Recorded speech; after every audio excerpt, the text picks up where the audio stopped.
நிறைய பேரு பெருமை கொண்டு அலைகிறதுக்கு காரணம் என்ன தெரியுமா? தெனாவட்டா பேசுறதுக்கு காரணம் என்ன தெரியுமா? கோவப்படுறதுக்கு என்ன காரணம் தெரியுமா? நான் எங்க இருந்து வந்தேன்றத நிறைய பேர் மறந்துட்டாங்க. சவுல் ராஜ்யபாரம் நிலைக்கல, தாவீதுனுடைய ராஜ்யபாரம் நிலைச்சிருச்சு. சவுனுடைய ராஜ்யபாரம் நிலைக்காம இருக்கிறதுக்கு காரணம் என்ன அப்படின்னா, எந்த இடத்திலிருந்து வந்தா அப்படின்றத சவுல் மறந்துட்டான். இன்றைக்கு இந்த சத்தத்தை கேட்கிற ஒவ்வொரு பிள்ளைகளுக்கும் ஆண்டவர் கொடுக்கிற ஒரு பெரிய எச்சரிப்பு என்ன தெரியுமா?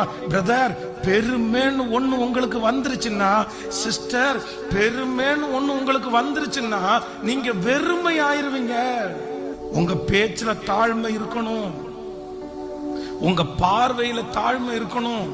சிலருக்கு சில ஆசீர்வாதங்கள் வந்ததுக்கு பிறகு பாத்தீங்கன்னா நிறைய பேரை கையிலேயே பிடிக்க முடியாது. நான் அப்படி, நான் இப்படி, நான் பண்ணுனேன். ஆனா உன்னதமான ஒரு இடத்துல போய் உட்கார்ந்துட்டு தாவீது என்ன சொல்றான் தெரியுமா? எங்கள் தாழ்வில் நம்மை நினைத்தவரை துதியுங்கள், அவர் கிருபை என்றும் உள்ளது. உன்னதமான ராஜாவுடைய அங்கீகாரத்துல போய் இருக்கும் போது எந்த இடத்திலிருந்து நான் வந்தேன்றத அவன் மறக்கவே இல்லை. இந்த சத்தத்தை கேட்டுக்கொண்டிருக்கிற யாரோ ஒருத்தர், பிரதர், நீங்க ஒருவேளை இன்னைக்கு ஒண்ணும் இல்லாம போயிருக்கிறதுக்கு காரணம் உங்க பெருமையினாலதான் ஆண்டவர் அப்படி வச்சிருப்பாரு. நீங்க அதனாலதான் இழந்திருப்பீங்க. ஆனா உங்களுக்கு தெரியாம அப்படி பண்ணி இருக்கலாம்.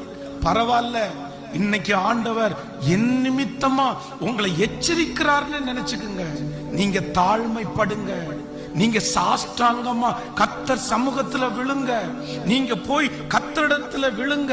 உங்க வாழ்க்கையில எழும்பின புயல், உங்க பிள்ளையினுடைய வாழ்க்கையில எழும்பி இருக்கிற புயல், இப்பொழுது நீங்க படுகிற நஷ்டம், உங்களுக்கு வந்திருக்கிற சில வியாதிகள் உங்களுடைய பெருமையினால ஒருவேளை வந்திருக்குமே. ஆனால் நான் நம்புறேன், திரும்ப நீங்க உங்களை தாழ்த்துங்க, மறுபடியும் ஆண்டவர் உங்களை உயர்த்துவார்.